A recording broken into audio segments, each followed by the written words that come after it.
Yes, of course. So I'm Niels Floors, Global VP of Sales and Partnerships at ChannelEngine. At ChannelEngine, we're a marketplace integration and automation suite. And we help brands, retailers, wholesalers sell on global marketplaces and fully automate their operations there. As we are a global integrator, well, Southeast Asia is a very important region as they're constantly growing in e-commerce, but also on marketplaces. We're even seeing that it's almost leapfrogging China. And well, because there's more and more marketplaces, it's also getting a more diverse landscape, more channels, more complexity. So there's more value add that ChannelEngine can add to the market here. Well, we know, let's say, the top peers, partners are all at eTail Asia. So yeah, it's great here to meet everybody in person again after 2 years of COVID. And of course, see all the great knowledge sessions that are being held on the main stages.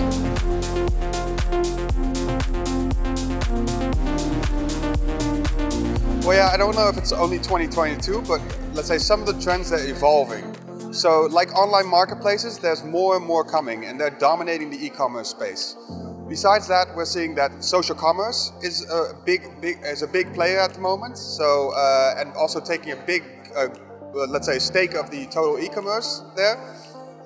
And well, last one, and that's a lot of the bigger brands around the world, they're taking a direct consumer strategy. First via marketplaces, then starting their own D2C shops as well. And that transition is very interesting to see how they adapt to that to the D2C strategies.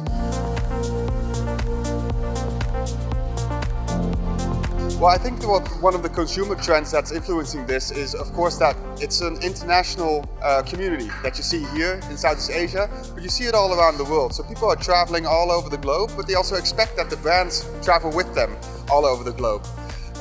So that's one of the trends that you're seeing, and it's not a must that retailers go global, but it's a huge opportunity for those players to be to play the global game. And marketplaces make it easier for them because they're starting up their marketplace in certain regions and then expanding into other regions. So all those retailers don't have to start their own stores anymore. They can just follow the marketplaces, adopt to the marketplaces, localize their content and their product offering for the localized marketplaces, and then be online and start selling there.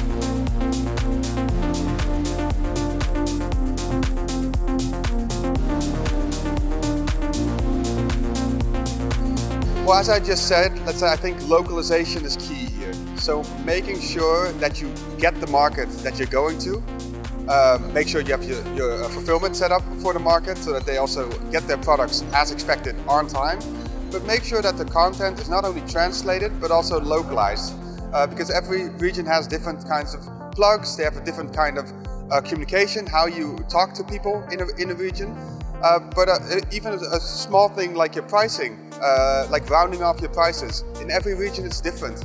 So all those get to know your market where you're selling into, and make sure the localization is done. If you don't have the knowledge in-house, make sure that you get the knowledge that's there in the region, because there's enough agencies or specialists out there that can help you.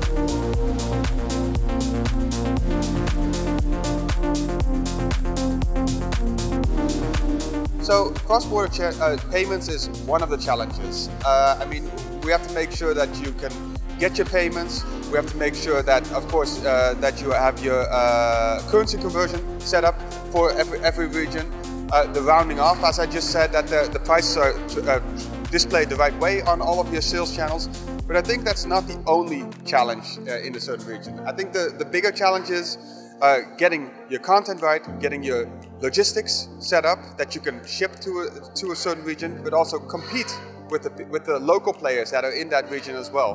So there's multiple things, and the main thing I think is also alignment within all departments within your organization.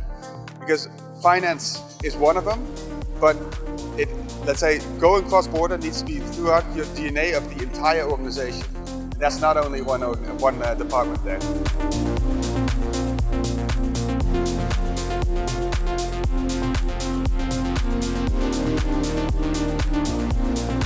So my advice is really to start off with a strategy. which marketplaces you want to sell on, and which marketplaces also fit your brand in essence. Choose a few, start with them, and double down on them the right way. Don't scatter yourself over all marketplaces, because marketplace is not a side business. You should have a specialized team that's really focused on every channel that you're going onto and starting selling on.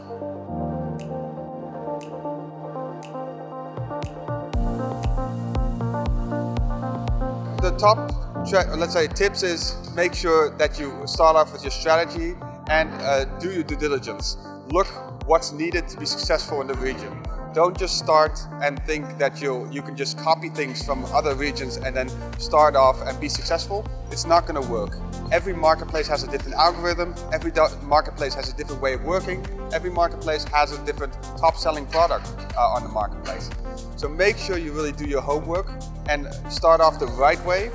And as I said, set up a team that's specialized and focused on those sales channels. Then you're going to have a successful future in those certain regions.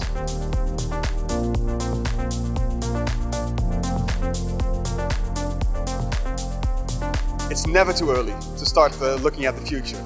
And I think the metaverse is going to be a very interesting new trend that we're seeing.